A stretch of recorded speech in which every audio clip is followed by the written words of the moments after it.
But if you're not consenting to the jurisdiction of this court, you might as well just sit down. You are not a named party. I do not have to hear from you. Oh, I see. So I need to, I don't know what you need to do, but well, let me respond. to what? You're not consenting to the jurisdiction of this court. Why am I hearing from you? I'm recanting You're recanting what? what I just stated. Which part? The part uh,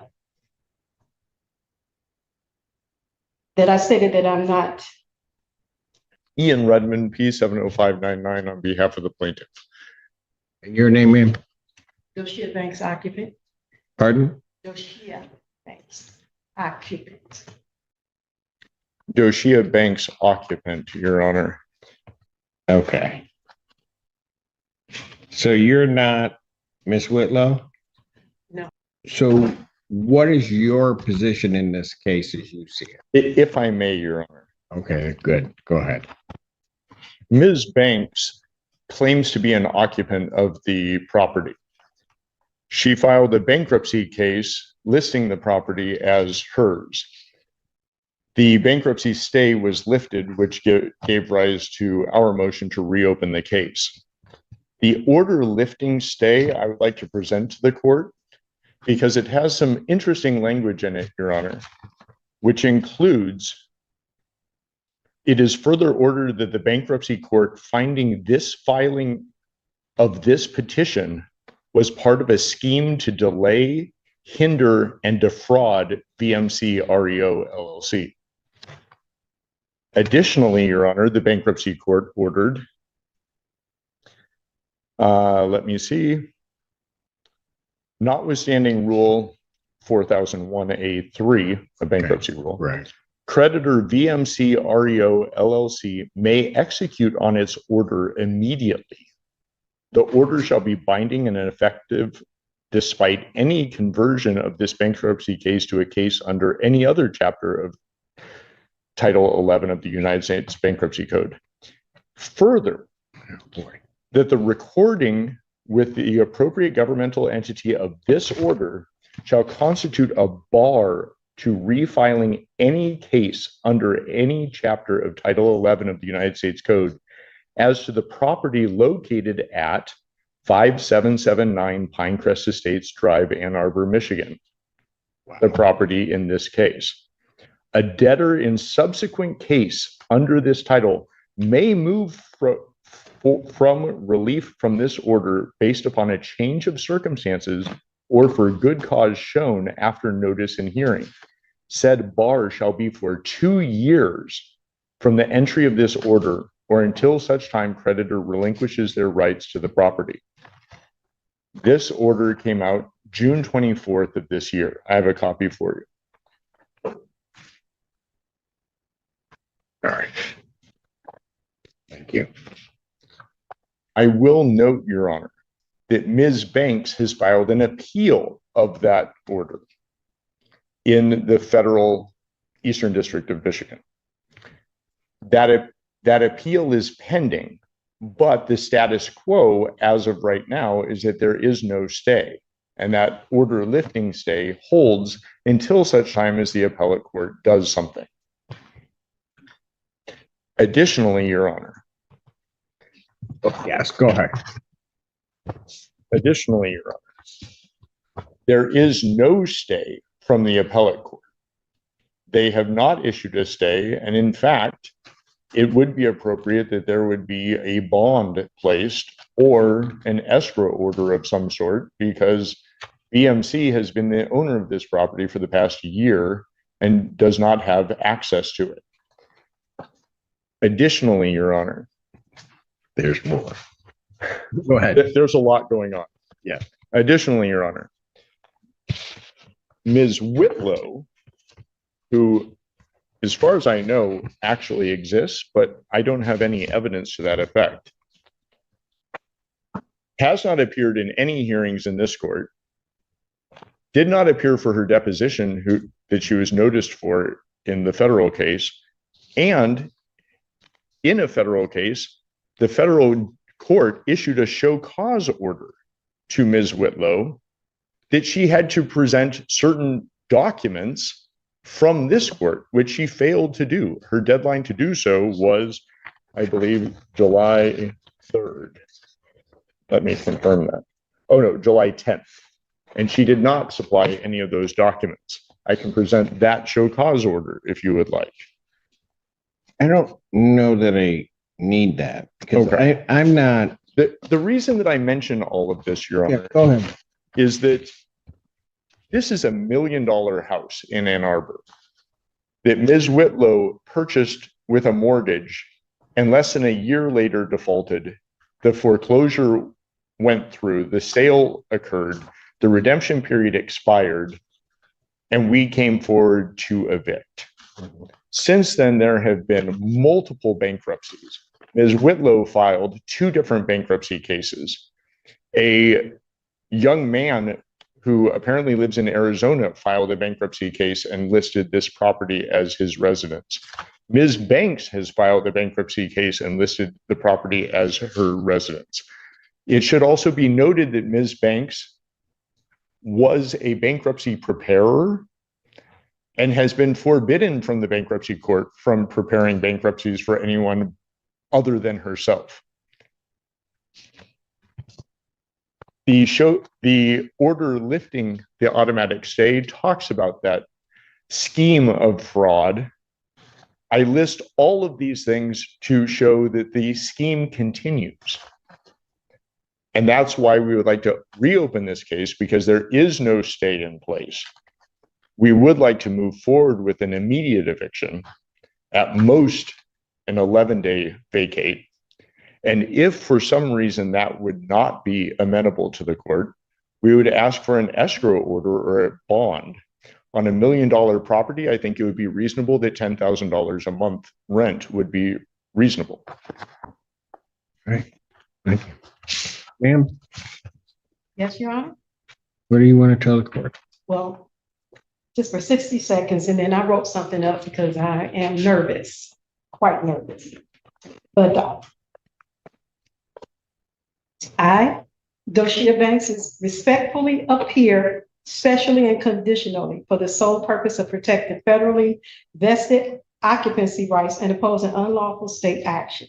I expressly do not consent to this court's jurisdiction and do not. Well, then Any you are rights. not a named party. So if you're not consenting to this court's jurisdiction, sit down.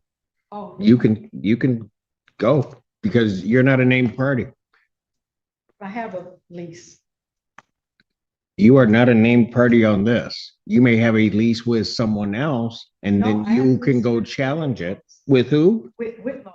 Ms. Then Whitlow, who you is need to also- go against Miss Whitlow. Pardon me? Then you may need to go against Miss Whitlow. But if you're not consenting to the jurisdiction of this court, you might as well just sit down. You are not a named party. I do not have to hear from you. Oh, I see. So I need to, I don't know what you need to do, but well, let me respond. to what? You're not consenting to the jurisdiction of this court. Why am I hearing from you? I'm recanting You're recanting what? what I just stated. Which part? The part that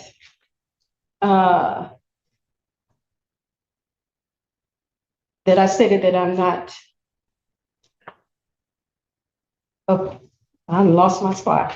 Not consenting to this court's jurisdiction. So I'm going to recant that So you are consenting to this court's jurisdiction? at this moment. Well, no, it doesn't work that way. You don't get to say, well, now it's okay, and then not later say no. Okay. You know what? Here's the problem. You've not filed anything with this court. No. So I don't know why, on those grounds, why I'm hearing from you. Okay. If I may, I do have time, I do believe, to go file an answer and counterclaim. I was just led under An false. answer and pretenses counterclaim to what? to their complaint for eviction.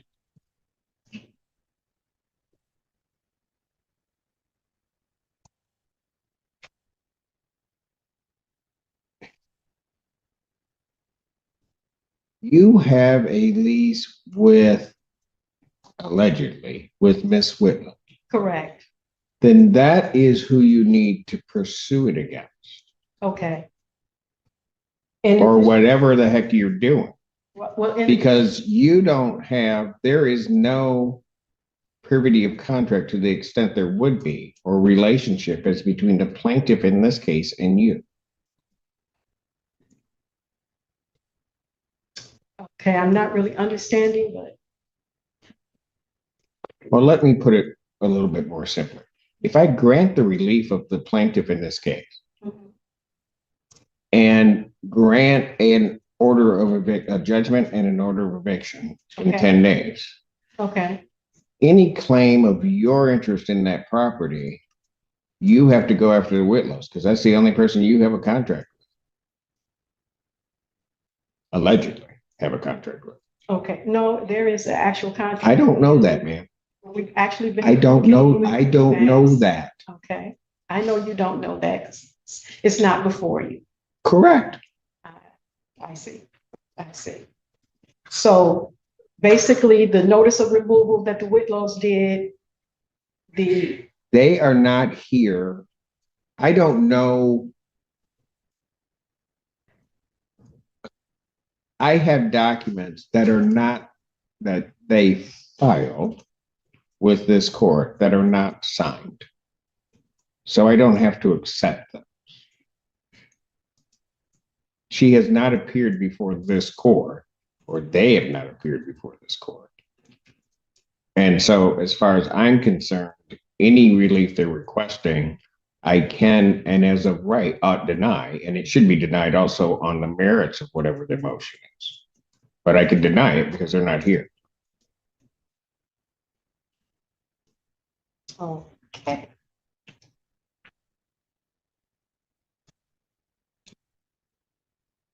Again,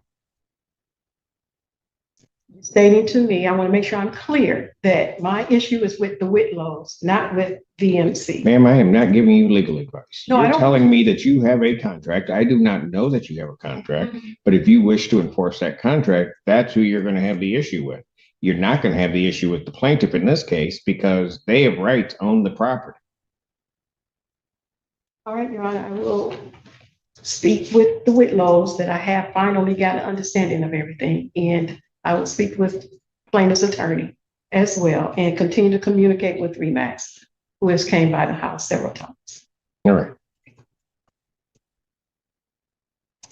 Based upon the representation of counsel, I'm going to grant their motion to reopen this case. I'm going to issue a judgment in the plaintiff's favor for possession with a writ to issue 10 days of my signing.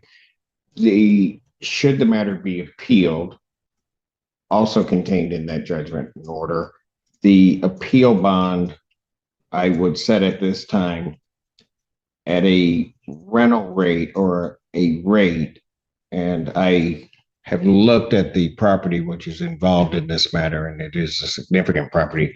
I don't think the $10,000 a month quite does it based upon my calculations. So any appeal bond would be set in the amount of $15,000 per month that would need to be paid to maintain the appeal. Thank you, Your Honor. All right. I will prepare that and present it to you this morning. Thank you. May I say something?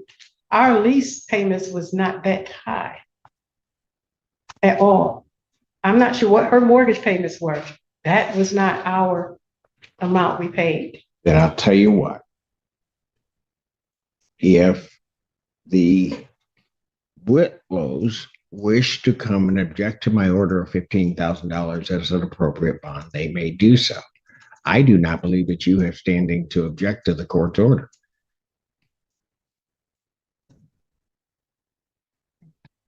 Thank you.